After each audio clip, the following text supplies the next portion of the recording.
Hola, Fran, me parece que ya te tenemos de vuelta. Nos comentas cómo te va. Sí, ya está súper bien. En internet se había caído un Ujú. ratito. Ok, entonces ahora sí ya damos inicio a nuestro live.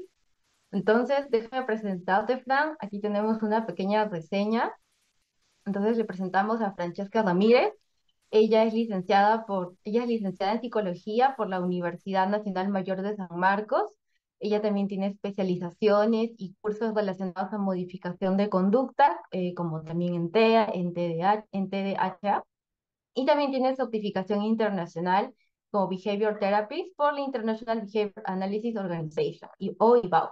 Asimismo, respecto a experiencia profesional, ella es directora del Centro Neuropsicológico y Terapéutico Santi. También ella realiza terapias individuales y familiares para niños y adolescentes con TEA, TDAH y dificultades de conducta. Asimismo, ella realiza la supervisión de programas conductuales para centros educativos y clínicos. Asimismo, yo les invito a seguirla en sus redes sociales, que se llama Capi Aba, que está en Instagram. Ahí también sube mucho contenido interesante, así que les invito a seguirla.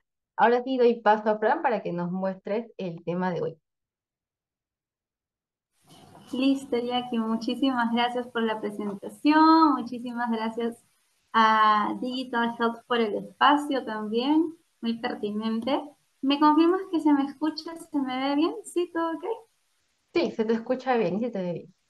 Ay, perfecto. Ya. Igual si por ahí me hace una mala jugada al internet, pues me tienen paciencia, por favor. Vale, vale.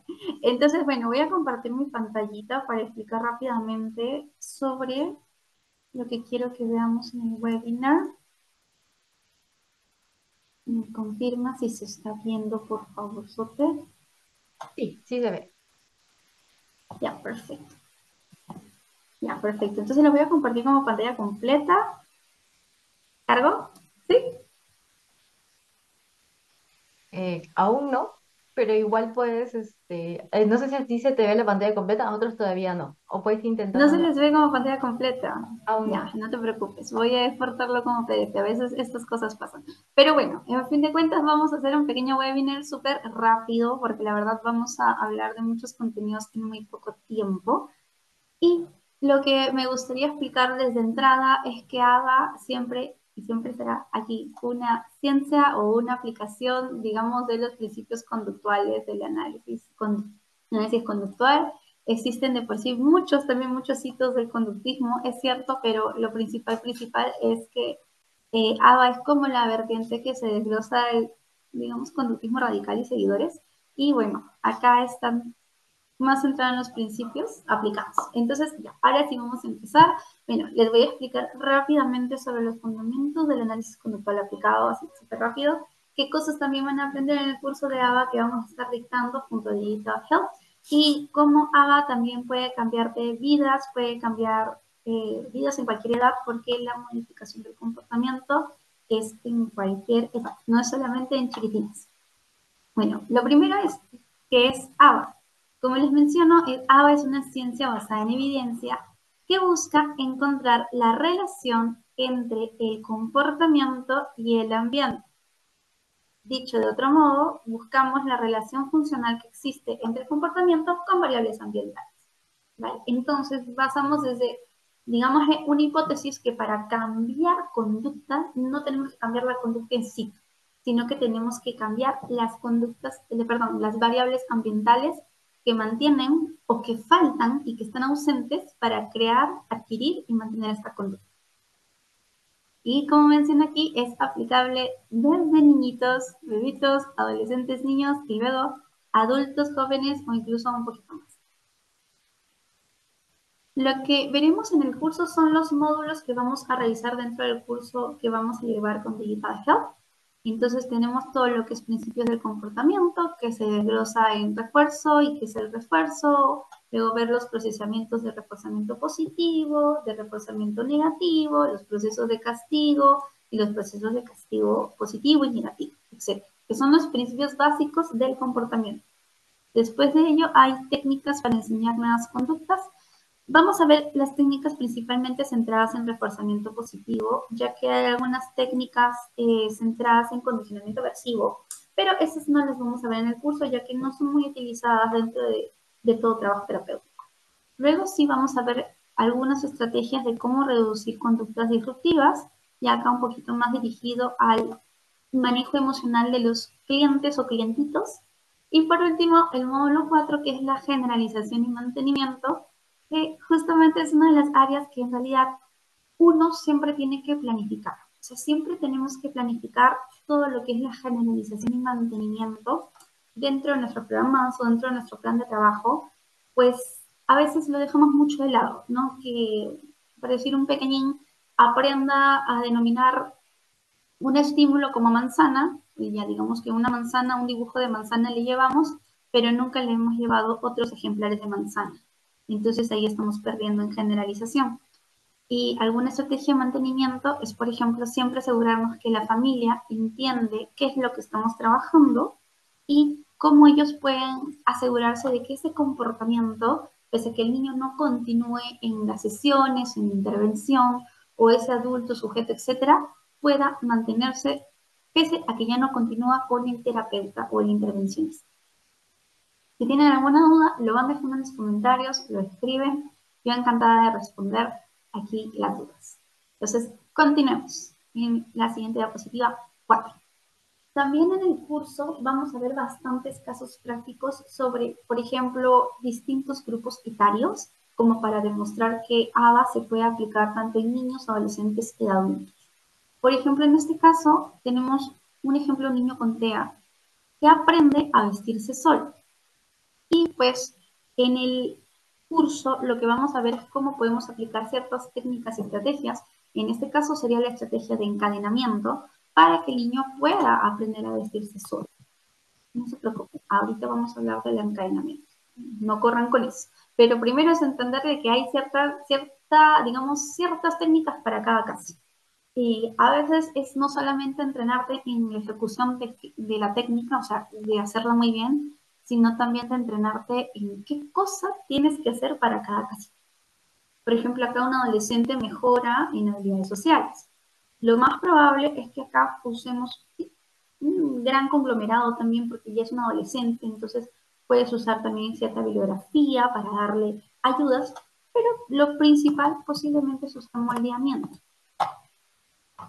Y, por ejemplo, aquí un adulto que deja de fumar, perdón, gracias al refuerzo positivo, por supuesto, porque la conducta de fumar es una conducta que se mantiene, pero deja de fumar gracias al refuerzo positivo, ya te está diciendo que estamos reforzando otra cosa. Entonces, lo más posible de este ejemplo es que se desglose un reforzamiento diferencial. ¿De qué conductas? Eso lo tendremos que ver en el curso. Pero aquí posiblemente ya te están diciendo que acá hay un reforzamiento diferencial. Por como el caso sería así. Entonces, la idea del curso es dar orientaciones a través de casos de qué aplicar cuando tienes tal, digamos, tal situación y de qué manera aplicar. Es verlo con casos prácticos. Como aquí también en Santi, entreno al personal, mi personal me dice que ABA solo se entiende en la práctica. O sea, si bien les podemos explicar la teoría, realmente uno lo termina de entender en la práctica. Y lo importante es centrarnos en eso, ¿no? En la práctica, en practicarlo, porque si no lo practicamos, no lo vamos a entender. Bien. Algunas técnicas de ABA destacadas, que son las que voy a desarrollar un poco más en este webinar, son estas 4 que se encuentran aquí.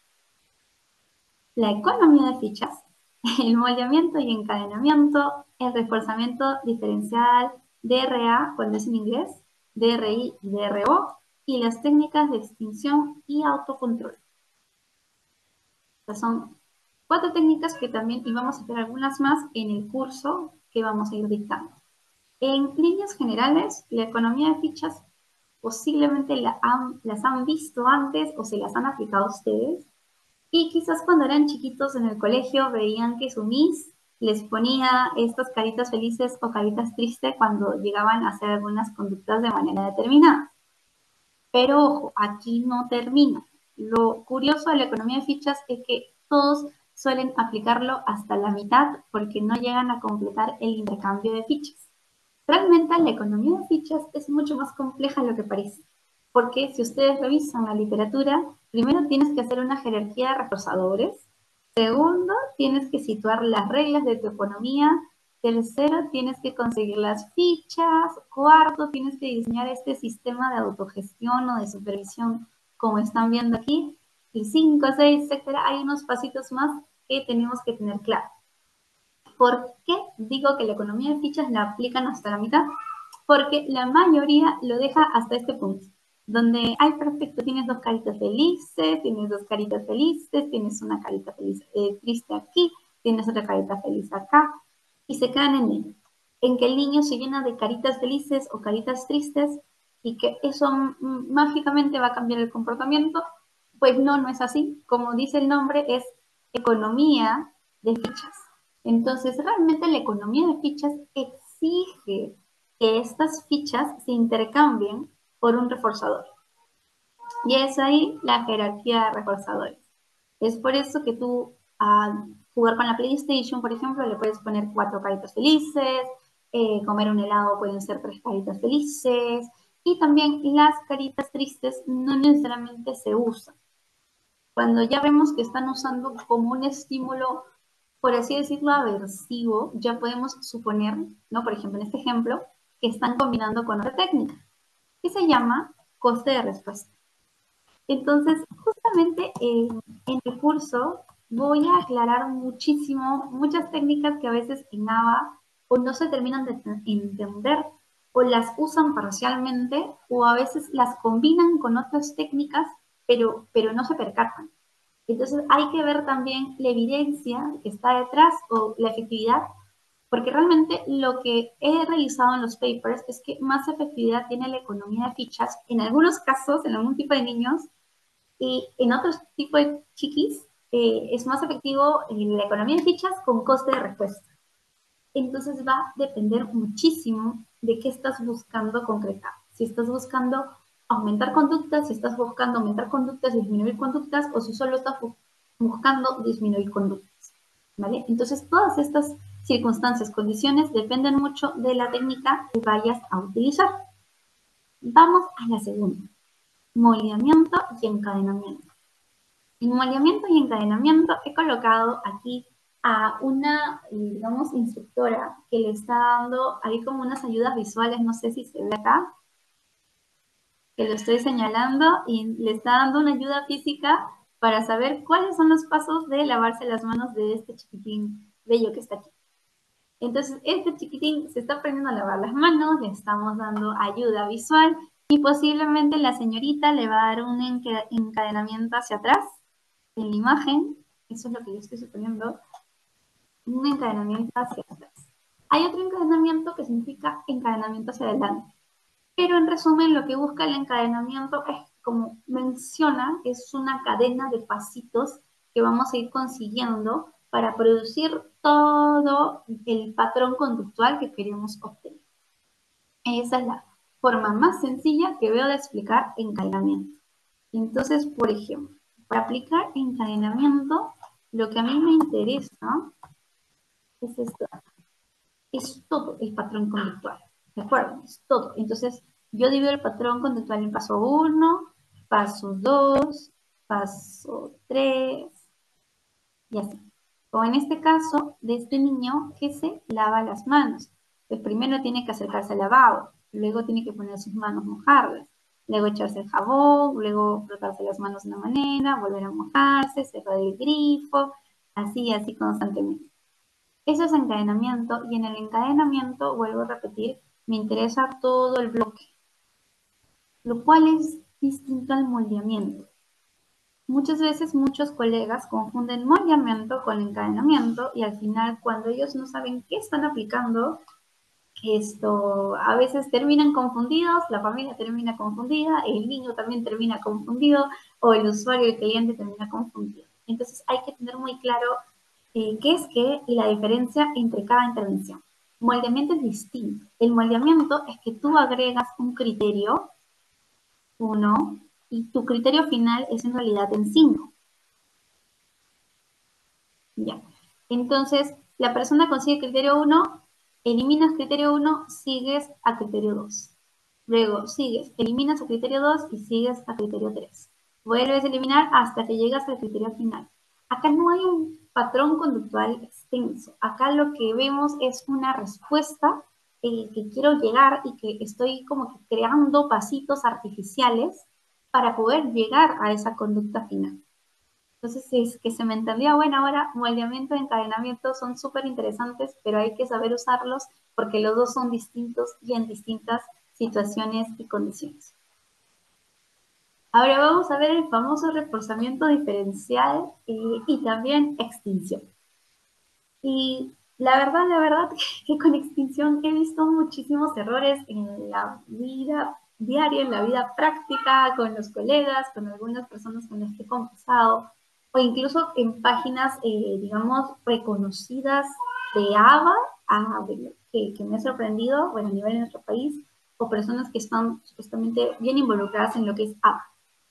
Primero, lo primero, no apliques extinción sola. Ese es el mejor consejo de conejo que te puedo dar. No apliques extinción sola jamás. Porque la extinción sola no le va a entrenar en nada, en ninguna respuesta alternativa que pueda dar tu cliente. Entonces, acá les he puesto justamente un gráfico de la extinción para que entiendan por qué los procedimientos de extinción, si bien no son un condicionamiento aversivo, suelen ser aversivos, suelen sentirse así. Entonces, aquí tu cliente tiene una conducta que le funciona muy bien. Digamos, presionar la letra A de la laptop. Y de repente la laptop deja de funcionar. Por alguna razón malévola, hacemos que su laptop deje de funcionar. ¿Y qué va a hacer nuestro cliente?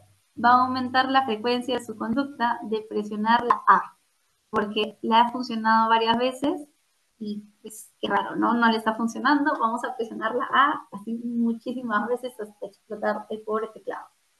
En todo esto de presionar la A del teclado que ya no está funcionando, vamos a tener una situación un poquito de estrés, un poquito de ansiedad, un poquito de muchas cosas que se pueden dar durante el procedimiento de extinción. Y eso es algo que todos vemos, porque el procedimiento de extinción no es ningún tipo de castigo, no es ningún tipo de técnica de condicionamiento aversiva, no, pero es la retirada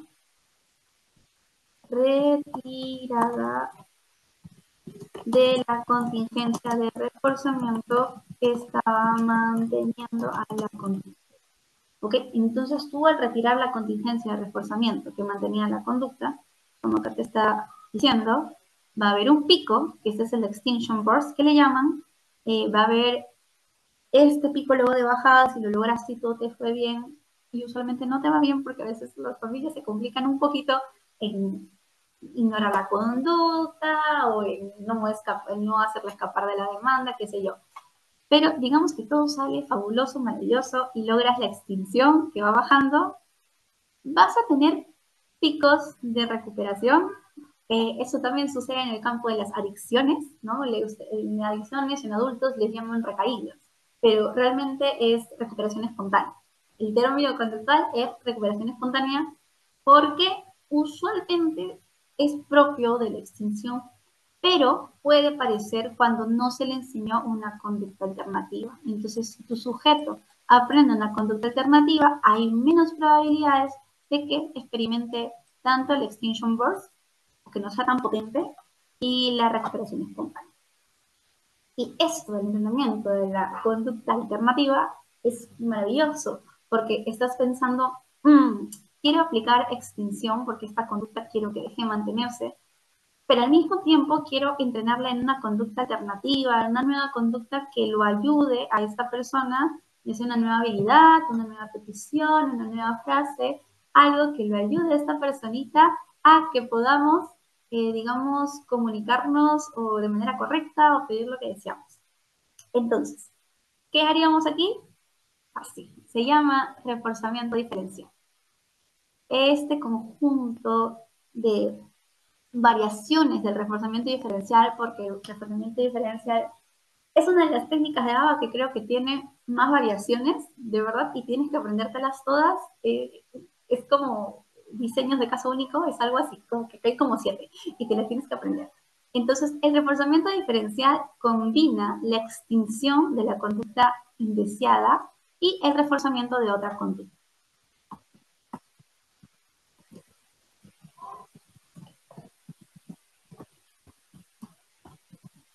Y ahora, en esta definición que te comento, hay muchas variaciones. Tienes el RDI, el RDA, bueno, yo acá lo he puesto en español, pero también lo puedes buscar en sus siglas en inglés. El Differential Reinforcement Alternative. Depende, si te va bien el inglés, búscalo en inglés, si te va bien el español, búscalo en español. Pero, por ejemplo, el RDI es reforzamiento diferencial de conductas incompatibles porque físicamente son incompatibles. En el RDA no tienes esta característica de la incompatibilidad física, solo sabes que es una conducta alternativa. Y el RDO, que para mí es a veces un poquito más explicado, más complicado explicar esto, lo que es RDO, realmente me es más lioso, incluso para entenderlo me costó, y luego para explicarlo un poco más, sus siglas significan reforzamiento diferencial de otras conductas, ¿no? Y a veces uno se hace un mundo, ¿y cómo refuerzo otras conductas?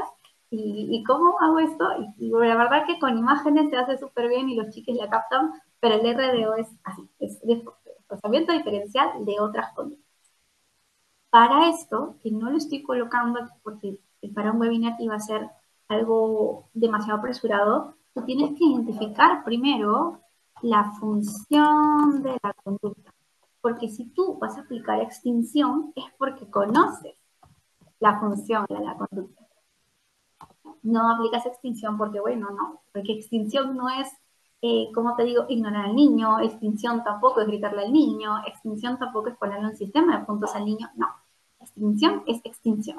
Significa la retirada de la contingencia de reforzamiento que está manteniendo la conducta. ¿Y cuál es la contingencia de reforzamiento? Es trabajo igual.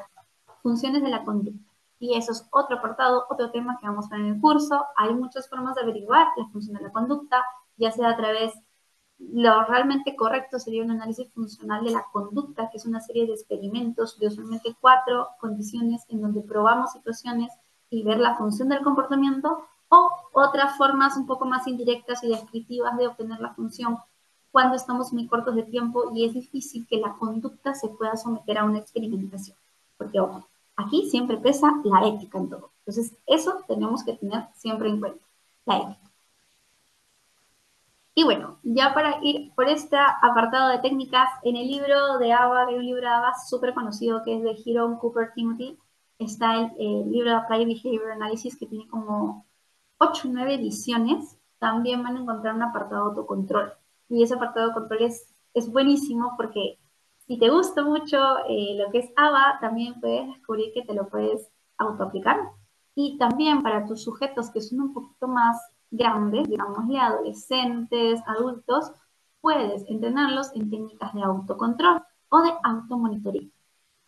Por ejemplo, en el uso de estos habit trackers, no sé si les suena, son como listas de hábitos, entonces te pones una lista de hábitos y lo vas llenando según si lo hiciste, si no lo hiciste en el día. Y también otras personas para la productividad y eficiencia o cuando estás trabajando funciones ejecutivas con un cliente que quizás le cuesta organizarse, tiene TDAH o sufre de impulsividad, etcétera, pues también puedes usar, por ejemplo, Google Calendar. En algún momento creo que alguien ha usado Google Calendar, se ha vuelto bastante famoso, entonces esto puede ser súper útil para el entrenamiento de, digamos, de los más grandes. También hay muchas más formas que tú les puedes diseñar, quizás un checklist personalizado, un conteo de cómo van sus logros respecto a sus conductas que quieran evitar o reducir o las conductas que quieran aumentar. Pero el autocontrol es buenísimo porque realmente genera que el mismo sujeto, el sujeto modifica sus conductas, modifica una conducta para modificar otra conducta. En palabras muy simples, eso es autocontrol. El sujeto modifica una conducta para modificar otra conducta. Entonces, esto es lo que se suele hacer, o el sujeto realiza una conducta que también genera cierta repercusión en otras conductas.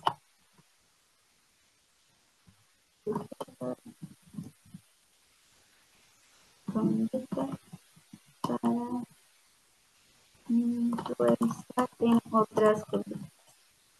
Todas esas son técnicas de autocontrol. Y bueno, ya para ir concluyendo este webinar que está súper, súper interesante, ¿por qué este curso es diferente? Bueno, primero porque se los va a dictar una terapeuta certificada internacionalmente. Va a ser, como les digo, 100% práctico, basado en ejemplos reales. No sé mucho de lo teórico, así que yo les voy a dar los términos y luego les voy a sugerir que lo apliquen en ciertos casos y luego darles el feedback.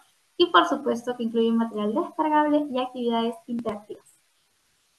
¿Quiénes les recomiendo llevar este curso? Primero, docentes de inicial y primaria, bastante bien si quieren actualizarse en conocimientos y si estén interesados en aplicar técnicas con sus alumnitos o alumnitas, o también aprender muchísimo más del análisis conductual aplicado, que es muy abierto a personas que trabajan con personas y que están interesadas en la modificación del comportamiento. Por supuesto, también se lo recomiendo a psicólogos y estudiantes, a padres y cuidadores, ¿por qué no? Y a profesionales que trabajen con niños o adolescentes. Entonces, todas estas personas, pues bienvenidas, si eres neuropediatra, si eres doctor, si eres padre, eres cuidador, nana, etcétera. Realmente conocer los principios del comportamiento debería ser un derecho porque es muy interesante ver cómo el comportamiento se da, las leyes que lo mantienen y bueno, qué técnicas podemos hacer para mejorar en nuestro día a día. Por otro lado, te recomiendo inscribirte, por supuesto que sí, y forma parte. El curso va a ser virtual en vivo en Zoom y bueno, va a ser en las semanas de domingo de mayo. Ahí ya Jacqueline les va a estar dando las fechas. Va a ser una interacción súper real, una práctica guiada y van a terminar con una certificación al finalizar. Pueden escribirnos más para conseguir su información o participar por el descuento que se está dando por inscripción grupal. Y por último, agradecerles por estar aquí. Muchas gracias, espero que les haya gustado lo que les he explicado y que les deje con ganas de más aprendizaje. Síganos para más contenido de ABA, nos vemos en el curso y por supuesto les invito a seguirme en Instagram, en Café ABA, donde subo bastante material sobre ABA porque quiero que ABA realmente llegue mucho más lejos, escale como la ciencia que es, pueda llegar a las familias y bueno, todas estas, digamos, propuestas de ABA, que realmente a veces no son ABA, poder desmitificarlas y presentar el ABA como es. Entonces, les agradecería, me dejen un corazoncito y me den follow en Instagram y bueno, ABA para el mundo. Muchas gracias.